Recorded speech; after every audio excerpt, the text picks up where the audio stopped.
Evolution.org, episode 621 is coming your way. Today's going to be a really unique podcast. We're going to talk about can dogs and pets recover from injuries with BPC157 and TB500. And we're also going to reference a log that one of our members on evolutionary.org on the forum is actually doing on his dog. So we're going to talk about that. And we're going to talk about cats and dogs, and this is going to be a really interesting one to kind of go over. But first, let me remind everybody we're on different platforms out there. You can, of course, come on evolution.org and listen to our podcast, but we're also on Spotify. We're on Apple now. It's very important on these platforms to go ahead and smash the like button. A lot of people don't know about the website, but they do use Apple, they do use Spotify. I like to listen to the podcast while I'm driving, for example. So a lot of people may not know about the website. So how do we get the podcast out there? How do we spread the knowledge? How do we spread the good out there? And that's with your help. Give us a review, post up some 5-star reviews on us, post some comments, smash the like button, do all that stuff to get the algorithms picking us up. So we can spread the word on the correct knowledge out there, not the BS that we see out there on these 5,000 other fitness podcasts who, don't help people. They're just trying to help their own pocket. So make sure you're doing that to help us out. Let's get into this, Mobster. So can dogs and pets recover injuries with BPC157 and TB500? So let's first talk about the log. And you guys can check out this log. We'll include it in the notes. But if you don't have access to notes, let's say you're driving or something, or you're on your treadmill right now, you're listening to this. What you can do is just go back after the podcast is over and look up. You can go on the evolution.org forum, go to the Pet Pictures subforum that was started, and his log is called Zeus, Zeus, South African Mastiff Injury Recovery, BPC 157/TB500, and HGH cycle log. So what he's doing, he's got a South African Mastiff, and he says he's been a very naughty boy, trying to eat next door's bag of crap security dog. So he's trying to basically fight the security dog that lives next door. And that owner is not being helpful at all. So the problem is that Zeus likes to stand on his back legs and bite at the dog trying to jump the fence. And it's obviously put too much weight and strain on the ligaments in his rear left leg. So now his recovery log has started, and this is the recovery log, and he is putting him on BPC 157 and TB500. And it's a combined slit. It's 250 micrograms into 12-hour shots. And he's also given him 1 IU of HGH generic. So we're not going to talk about HGH in this podcast. We're going to stick to the TB500 and BPC. So, but that is another option as well, adding in HGH, which is also a peptide. So he wants to help his dog, and he's also giving him some supplements. He's giving him the Omega Group oils. He's giving him some hip and joint powder. He's giving him some probiotics, and it's also combined with a good diet. And he's giving him some light work in water when he starts putting pressure on it. So he's trying to get his dog back healthy. It's a big dog, and we see this with these big dogs a lot of times. It's the same thing kind of with people. When people who are really, really tall, they have long, lanky limbs, and they have problems in their knees or problems in their hips or something. It's kind of the same process. You got to remember these dogs are bred to do specific things, and a lot of times when they crossbreed them and they inbreed them, they end up with these types of ailments. So I had a dog when she got old, same thing. She started having problems with her hips and her legs and stuff. And at the time, I had no clue about BPC and TB500. I wish I would have tried this for her to give her some relief. So basically, I'll let you in, Mobster, in a second. But basically, TB500, BPC157, you can go back, listen to some prior podcasts we've done on them. They are peptides that are healing peptides. They're things, PPC, for example, is gastric juices found in our stomach. And basically, you're injecting more of it. And this is something that has been shown to speed up recovery and speed up repair of injury. So it's a great option for humans. And in this example, of course, you want to be working with we always recommend, just like for humans, you want to be working with a doctor. with dogs and cats, you want to be working with your vet as well on this stuff, full disclosure. And we do have a disclaimer to finish the show. But if you can give your dog or cat some relief by using these peptides versus putting them on these harsh drugs. I had to put my dog on some harsh drugs her last 2 weeks of her life, and I feel really bad about it today because those drugs probably made her really loopy, made her very sick, made her very Yeah, nauseous, yeah, and it wasn't fair. So if you can extend your dog or cat's life and give them a better life when they get older, or if they're going yes. through an injury, that can be a fantastic thing to deal with. Go ahead, Mobster. Yeah, I'll just deal with the thought process to begin with, Steve. Stevesmi and I that do these shows for you with the information that we put out are massive pet lovers. Okay, and one of the things that's brought some of the board members together as being pet lovers, whether that's cats or dogs, and we talk about mental health and how they enrich your life. So when this member come up with this idea, I think very, very quickly, a lot of people got on board with the whole, if this works, this would be fantastic, and so on.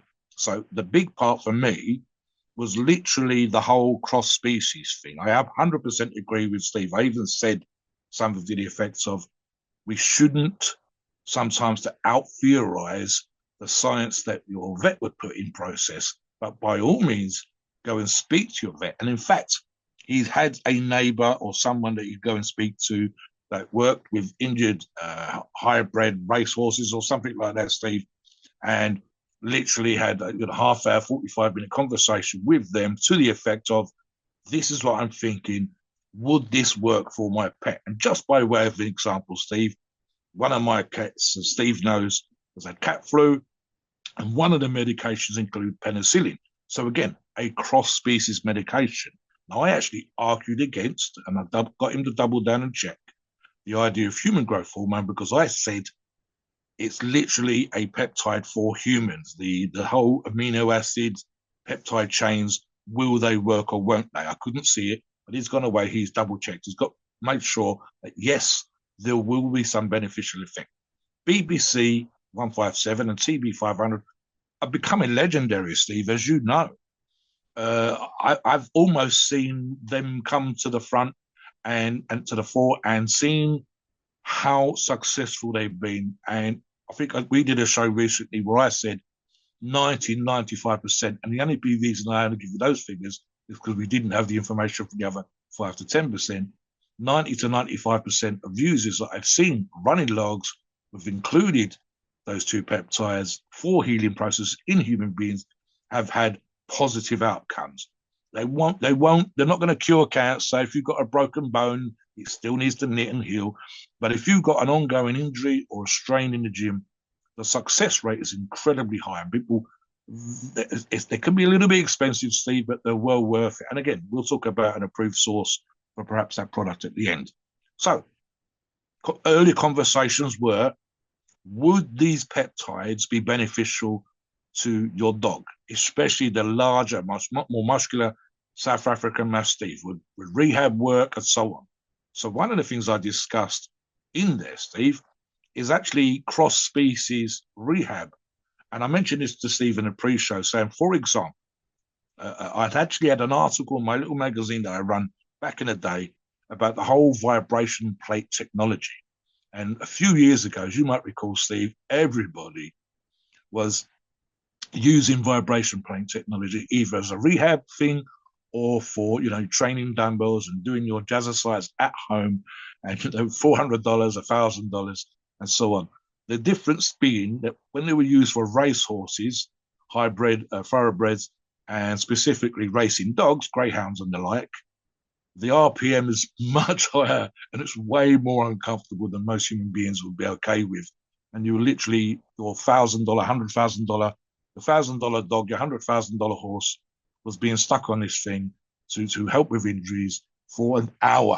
A human being would be incredibly uncomfortable, possibly nauseous. But there was science there. There was practical information to say that this works for my $100,000 racehorse. We know, for example, because we've discussed this on other shows, the whole business with EQ, Steve, being used by bodybuilders and for thoroughbred racehorses and so on and so forth. So there's some idea there, practical, of does this work for an animal? Would it speed up recovery in an animal? And if it works for the animal, equally would it work for the human being? So there's a lot of back and forth there. So that made it an interesting topic to discuss in the thread. And again, passing on that kind of information. How many of our listeners, Steve, will have pets of some description, and especially cats and dogs and the like? It's incredibly common. I guarantee, Steve, you're probably where you live, every other neighbour's got some sort of pet, whether it's a goldfish, a budgerigar, parrot, Yeah. whatever. I think Fish in pond, America, it's 60 to 65% of people, households have a pet. So it yeah. is a very high And percentage. we are famous here in the UK, Steve, for being pet lovers. We'll let shit go when it's a human being, but we'll go crazy if we see a dog being abused or a cat being abused. And it's also one of those things you read about Because, psychopaths. One of yeah, the because first thing they humans, do is they do to animals. yeah, because humans aren't, humans aren't innocent and animals are. Like a Yes, cat and a yes, for dog the are most part. innocent. A cat and a dog are not going to let you down. They're not going to purposely let you down. They're just going to be cats and dogs. So I was looking at some studies. There are animal studies on both TB500 and BPC157.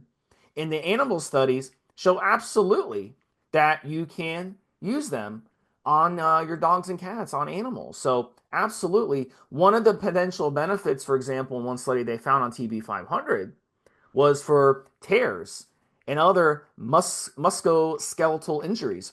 So, my old dog, who passed away maybe 5, 10 years ago. I had her for 13 years. I found her when she was a puppy running on the street. She was malnourished. She had what's it called? What's it called? Gange? What's it called? Where they have like the mites on their skin, mobster? Oh God, I know what you mean. You Mange, almost mange. had it. It's Yeah, called mange. mange. Yes, Yeah. yes, yes, yes. So I had to take her Yeah, so much first more. coming out.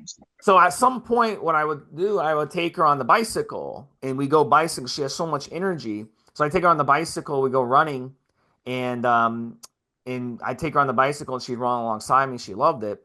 Well, what happened was at some point when we made a turn, she must have torn her knee, and she was such a brave girl and so tough that she wouldn't, show it, because that's how, just like with people, some dogs are very like, I'm tough, I'm not going to show my injury. But over time, she Yeah, started getting a little limp. So one time I took her to the vet, and the first couple of vets were like, "Oh, there's nothing wrong with it. There's nothing wrong with it." Then I took her to a different vet, and the vet knew what they were talking about. And the vet said, "I'm pretty confident she has a torn knee."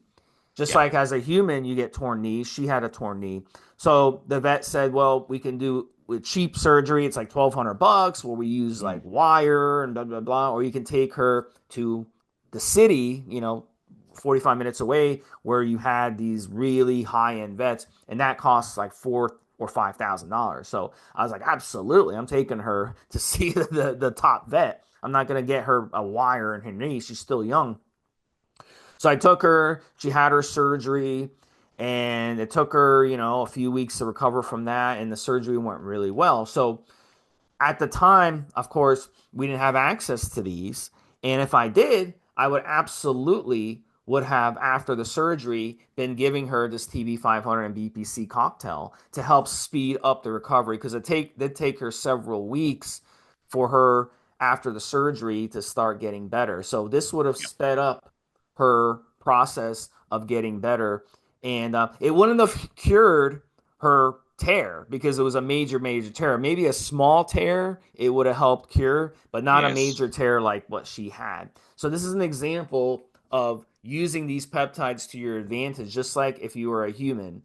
So if you tore your ACL in your knee, you would need to go ahead and have the surgery and have it repaired. You can't just inject it with peptides and magically cure it. We're not No. bullshitting you. No. We're not gonna lie to you and say that's the way it works, but it will help post surgery, or it will help if it's Yes. a small injury, maybe a sprained knee or a knee that's giving you trouble. But you go to the doctor, you get an MRI, and the doctor's like, no, you don't need surgery, you just need rest. You need rest. Okay, run the TB500, run the BBC. If the vet says your dog just needs to rest the knee, but your dog's really active, and you're like Zeus from on the forum, and Zeus is a very active dog, and he likes to fight the dog next to him, and he wants to get to the dog next to him. It's not easy to just tell Zeus, lock him up in the house and not let him go Yeah. and be a dog. So in that situation, it works great to help speed up the healing and make him feel better. Steve, how many times have we seen in our life, never mind via the forums, but including the forums, arguably 10, 15 years ago, injuries that would have led to permanent disablement, whether that's a limb or an inability. I can count on one hand out of the 300 permanent members of my local gym. I can name the guys with bicep tears. And again, the thing of it here is, and I'm thinking in terms of a couple of things. Number one, vet bills are just about as expensive now as medical bills for ourselves as human beings. So anything you can do that helps that process and reduces the thousands of dollars bills is going to help a little bit. Number two, there used to be, as Steve just said, situations which we would never recover from, or always have scar tissue to deal with, always have some sort of inability to train something. Whereas now, and a shoulder issue that we've talked about on these healing peptide shows would be an obvious example. The simple fact of the matter is, whether it's human beings pushing themselves in the gym or a dog that likes to be active, getting an injury and needing to recover from that, I would argue, Steve, that if we do the rehab, if we do the rest and recovery, if we follow the veterinary advice, the outcome with TB and BPC would be better than without. It's as simple as that. It's also, like I said again, I'll go back to what I said earlier. If you are a thoroughbred racehorse, you are running in arguably some of the biggest races that is possible to run in the States, for example, as a majority of our listeners will be listening to this show come from America, then the investment of using peptides, the investment of rehabbing your horse and getting it back onto form and bringing it back out to race at the highest level is absolutely worth it. And here's the thing as well, and I'll just touch on this as well, Steve.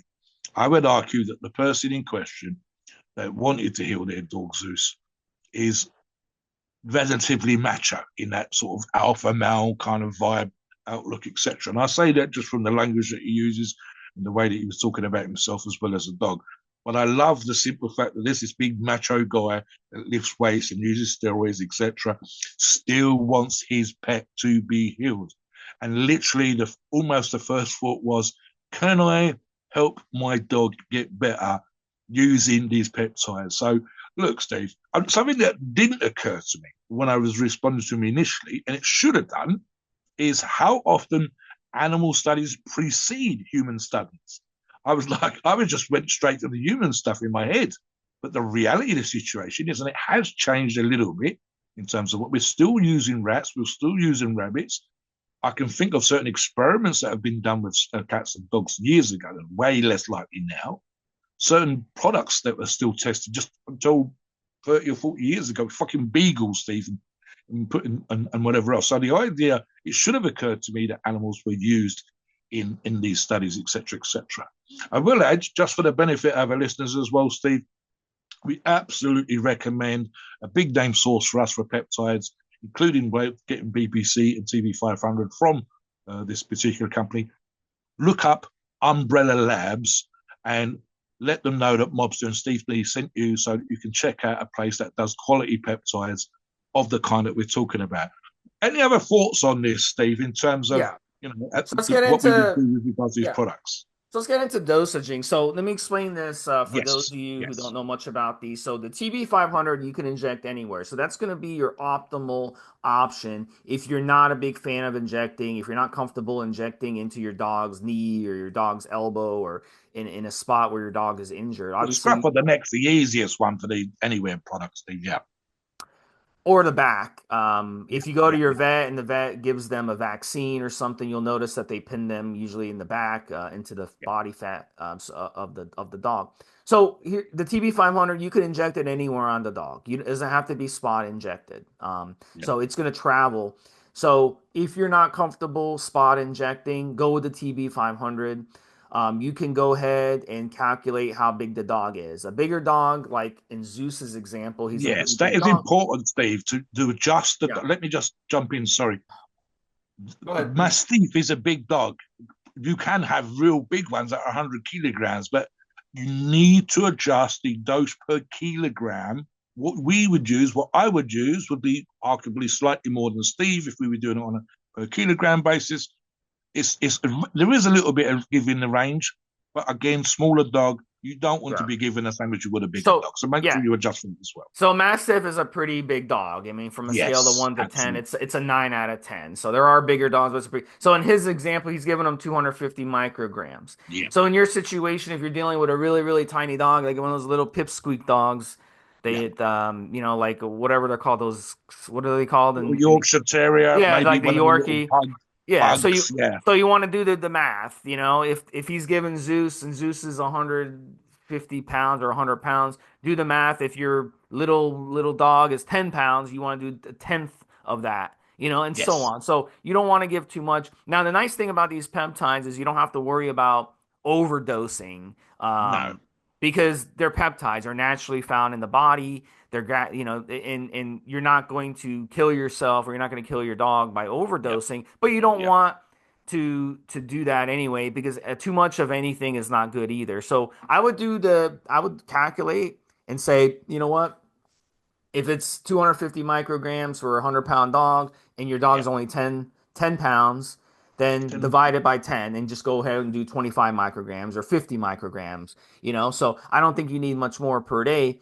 And then if you want to add the BPC, you're going to have to spot inject the BPC. So you want to use a really small needle, a sling pin. yep. You might want Yep. to go on your next vet appointment, discuss this with your vet. Say, look, I want to inject my dog with BPC157. It's been studied in veterinary medicine. The vet may know about it. The vet may not know about it. Say, look, I'm going to do it. I really care about my dog. Please show me what you recommend. Where do you recommend I pin Yep. it? Blah blah blah. Show the pet. I want to do it for their hip. I want to do it for the knee. Can you point to the spot where I should inject? Let the vet show you how to do it. You're paying the vet a lot of money. I pay my vet a lot of money to take care of For my all of pets. that. Yeah. The least they Yeah. can do is share that knowledge and be open to it.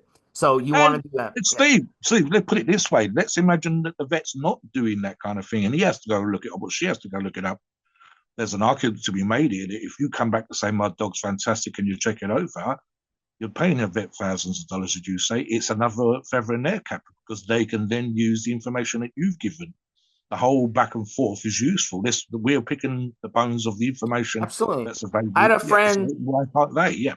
I had a friend whose dog had some issues, hip issues, and they took them to do acupuncture. So they're Mm, sticking needles all over the dog. So any vet should be open to different strategies. And at the end of the day, it's your dog, it's your cat.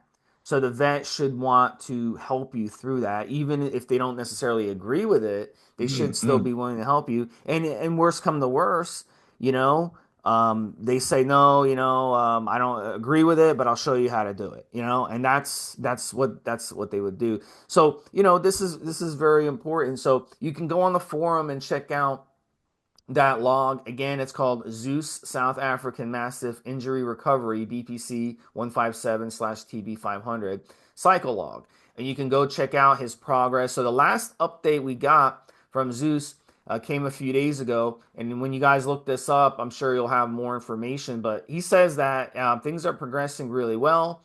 He's still not 100%, but he is getting better and he is able to jump. He's able to move around a lot better. So that is a really good sign. He says basically it's going really well. He's full of life. He's doing his normal shit. There's a slight limp, especially after he's been laying on that leg hip for a while. So that's pretty common. As we get older, we lay, maybe we lay a little wrong and it's a little stiff when you Yeah. so I feel triggered, Steve. So make sure After me. you're. So let's finish out the podcast, Mobster. Talk about some of the other supplements you can give your dogs and cats to add to the BPC and TB500 to make it more effective. Yeah, so in the case of the member in question, and Steve mentioned this at the beginning of the show, he talked about fish oils. Look, especially in this situation, Steve, when we're talking about healing, I would go out of my way, and I did with my own pet. I would go out of my way to make sure that even if it was only temporarily, the quality of food that I'm giving my pet just during the recovery should be the absolute fucking best. As an example for my cat, I went out and bought those little yogurty things that I see them when they've found a dog or a cat on the street, and the first piece of food they give to them is this little, like almost like a recovery food. It's the only thing that they can eat. They don't know what their teeth are like. They don't know if they can swallow. So they give them, it's like a sort of like a salmon paste or a meat paste. So she was struggling. Her sense of smell was completely gone because of the cat flu. So she couldn't taste anything. So I literally at some point was rubbing this on her lips. So yeah, quality food needs to be the absolute best. Yeah. Same as it should be for humans. Yeah. Making sure that I, your animals, yeah, So I went to the grocery store one time and I was looking through all the cat food for my cat. I didn't see a single thing that I would give my cat. The whole aisle of cat food, I didn't see a single thing that I would ever give my cat. So take a look at the food you're the cheap feeding. stuff is disgusting, Steve. It's really Yeah. Well, bad. even the expensive stuff is disgusting. So listen to your pet. If your pet is not doing well, I had my first dog, and I went to the pet store, and the person working there like, "Oh, go with Eukanuba. It's very expensive." Blah blah blah.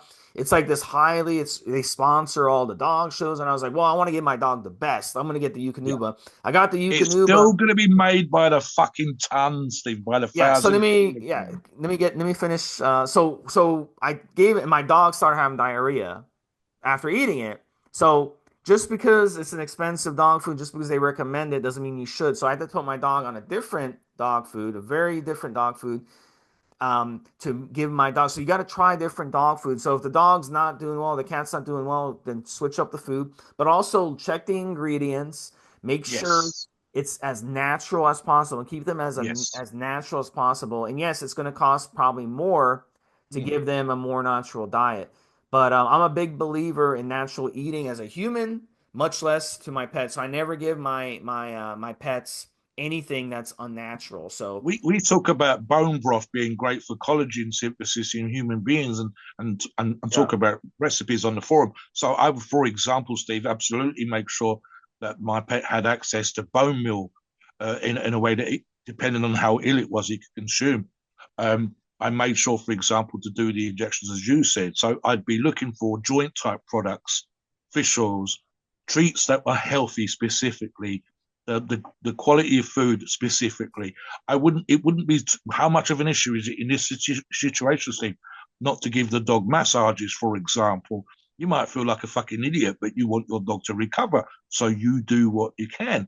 The dog might be uncomfortable, but you give it treats so you can give it those injections. yeah, You help stretch it. You try to maybe move the leg around the joint where it's aching in a natural pathway, like you would rehab yourself. And the dog doesn't know to do it. Think also of nature. Think of the situations, and we talk about this in regards to human beings on the show, Steve. You go, what would they eat in nature? What would they naturally have? Can I give that to the dog?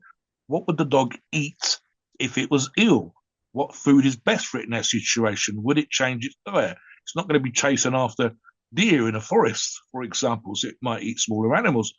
Again, what can you not go for a couple of weeks while your dog's healing to the butchers and get offal? Steve and I talk about organ meat all the time. Some high quality foods are made just from that. And it's not how big of a deal. It's not that hard for you and I, Steve, in this situation to go out and get a bunch of offal, heart, lung, liver, kidneys, put a huge, great big pressure cooker or some massive saucepan on the stove, cook it up.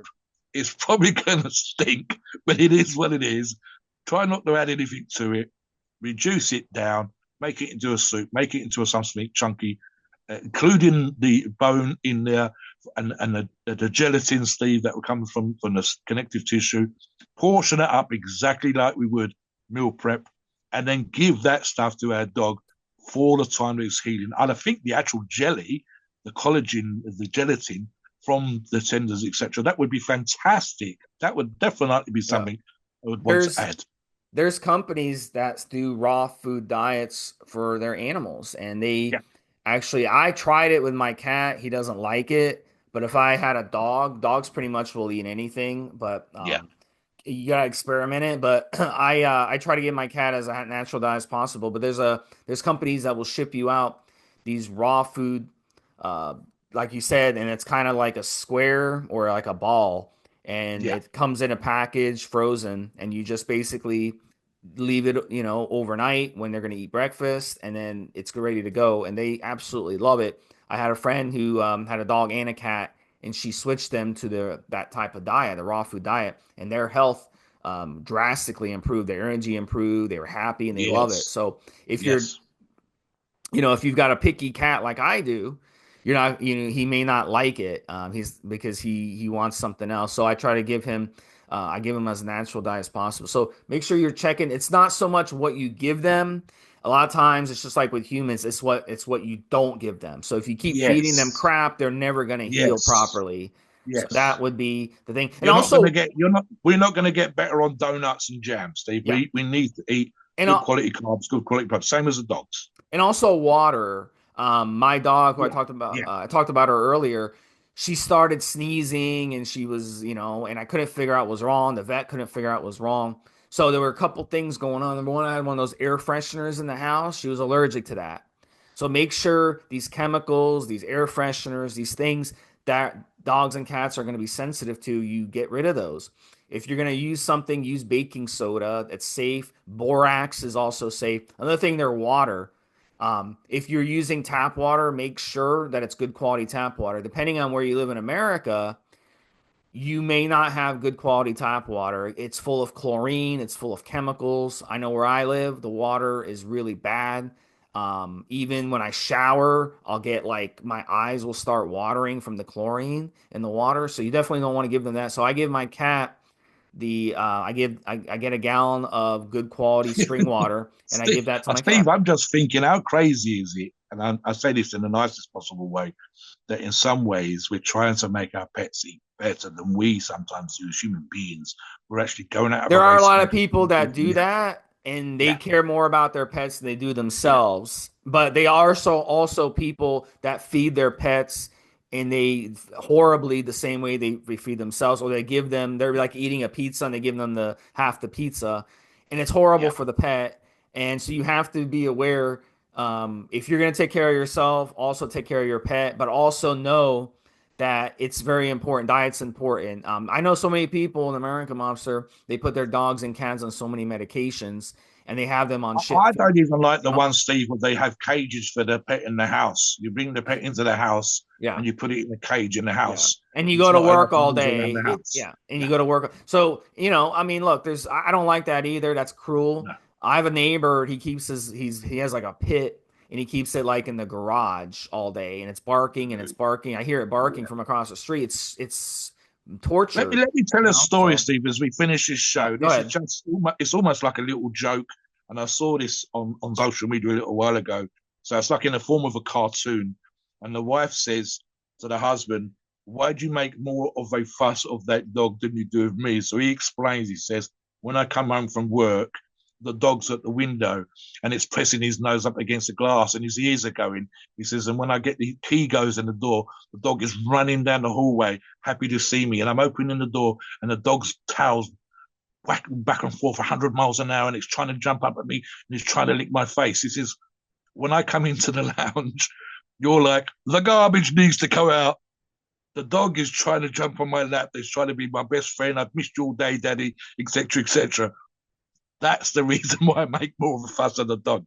And this is the reason why, in this situation, the member in question is going out of their way. They, macho or not macho, they're going out of their way to arguably, Steve, make sure their best pal, the thing that loves them regardless and wants to protect them and look after the house, even if he's an arsehole wants to fight the dog next door, even if the member in question is a bit like that himself, there's this macho guy that loves this animal and wants the best for his animal and wants to cure it. And I guarantee you, Steve, there's a good number of the listeners that are listening to this show that absolutely feel the same fucking way, Steve.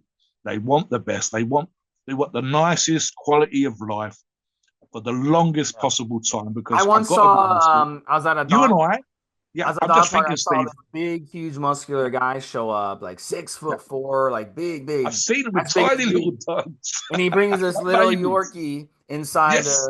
the place, and he's like hugging it and kissing it. And he puts it, Didn't the late Rich Piana do this whole thing with his dog as yeah, well? Big macho, muscular guy, wants to be a freak of nature, and you saw him playing with his fucking dogs. And the one I was thinking, I actually talked about this in the gym the other day when we were talking about my cat being ill, and I said, "Look, I've cried like a fucking, but we had to get my mum I was in my late 20s. My brother would have been in his early 20s, and our family dog died. And we rang her at work, and she had to come home because we was in bits. So, absolutely, the impact that a pet can have, and the way that we would go out of a way to make sure. I had to pay over $1,000 recently for one of my cats to be put down after they'd given it some treatment. More recently, it was a lot less, thank Christ. And I didn't bother with medical insurance, although I possibly could. But I didn't mind spending the fucking money, Steve, because I'm like, no, I fucking Pixie. I love fucking Pixie. Why do I want Pixie to die? Please spend the money. Don't worry about it. I'll pay the bill. So you do what you got to do. And if the idea of using a healing peptide, like we would use for ourselves, that we've learned these fantastic peptides from Umbrella, have these great results, are incredibly popular, and becoming more popular all the time. If we push ourselves in the gym, injuries might happen. The risk gets higher and higher and higher. And we've seen people have great success with these peptides, again, from Umbrella Labs. And the idea that we can use that for our pets is fantastic, Steve. I love the thought process and how popular. We've even got a threads on just pet photographs, and it gets a lot of hits because people love that stuff, Steve. Please note, we are not doctors, and the opinions are ours. It's our view and based on our experience and views on the topic, and podcasts of informational purposes and entertainment only. The freedom of speech and the First Amendment applies.